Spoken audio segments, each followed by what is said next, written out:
Lagi contoh bui iba kambing. Nah, ada kambingnya, yang ada bui. Sehingga uliki ji. Uliki juga menyebati hanya pakai dengan cara sama.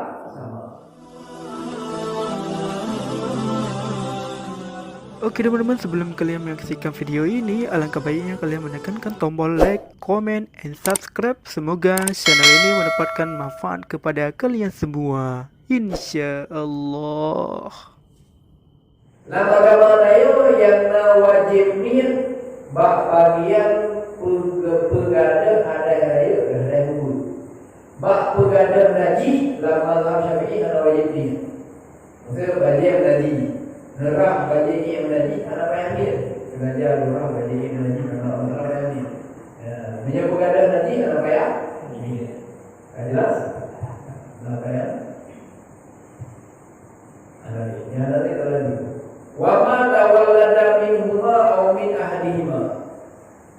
Hanjir dah sama lam bukan mandung jenis kulit bangki dia dah sama. Kecuali bangki bui, bangki asal, benar? Wa ma tawallada minhuma dan juga mandung bangki yang lahir dari bui asal. Contoh bui iba asal atau asal iba bui nanu. Yang nanunya kulit ini juga hadir okey. Au min ahlihima atau peranakan dari salah satu keduanya. Peranakan salah satu keduanya. Lagi contoh bui iba kambing. Nah, ada kambingnya, yang ada bui. Sehingga kulit ji. Kulit ji juga menyebati hadir pakai dengan cara sama. Atau asal iba lemo atau lemo iba asal. Nah, dia ada asalnya, dia ada asal. Jelas? Wa amrul maitati wa sya'ruha najisun illa adamiyah. Tulang bangkai dan bulu bangkai termasuk daging daripada bangkai najisun, itu najis. Bukan yang dapat bersama berapa? Yang dapat bersama itu apa? Kulit atau jadi kulit jadi kulit dapat bersama. Ibadah bersama berbintibah dengan cara sama. Sama apa illa adamiyah, kecuali Adam. Bangkai Adam itu bangkai ulung. Bangkai ulung tu ada najis. Ulung bangkai bukan? Bangkai. Ai mainnya tu bangkai. Pada dalam bangkai binatang kan ada di nyawa. Ulung ada di nyawa.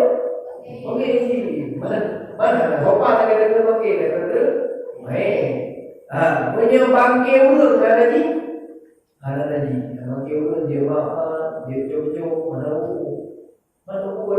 dia siapa. Jadi yang ada di dokter mandu bangkai binatang dan dapat selamat kulit dengan cara dibah sama seperti bahasa Aceh. Tapi punya bangkai ulun yang pakai sama suci pakai. Karena Allah menekan dalam Al-Quran, laqad karramna bani Adam. Sungguh kamu pemulia keturunan Bani Adam.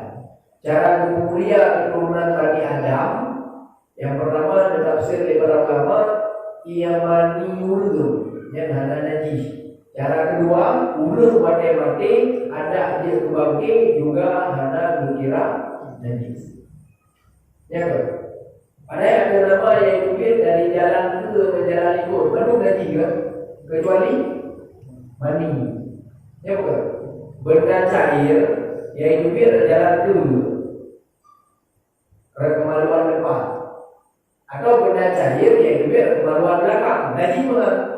Najis. Kecuali mani. Bahkan mani kecuali roh lamayat bukan. Lapan karamna bani Adam. Sungguh kamu mulia ada sehingga mani yang dia ke asal usul anak Adam najis, anak Adam dia kalau dia ke bangkit juga anak najis. Tahu ya? Nama yang dunia ada jual ingat jual nak be hanan bidik rumah ingat jual lakinya belum buku ya. Cuma yang buku adalah dan lu tim juga ron beyo. Anak-anak mesti boleh buka. Anak mesti bulu jaga ni dia baru punya anak. Nah, paslon. Ayo topik kedua malam ini. Ayo topik pertama kali. Topik pertama tentang masalah bangkai, kulit bangkai, daging dari bangkai, tulang dari bangkai, bulu dari bangkai. Yang menjaga ke bangkai mengandung najis, baru dia selamat cuma kulit, kecuali ada bangkai yang ada dan baru anak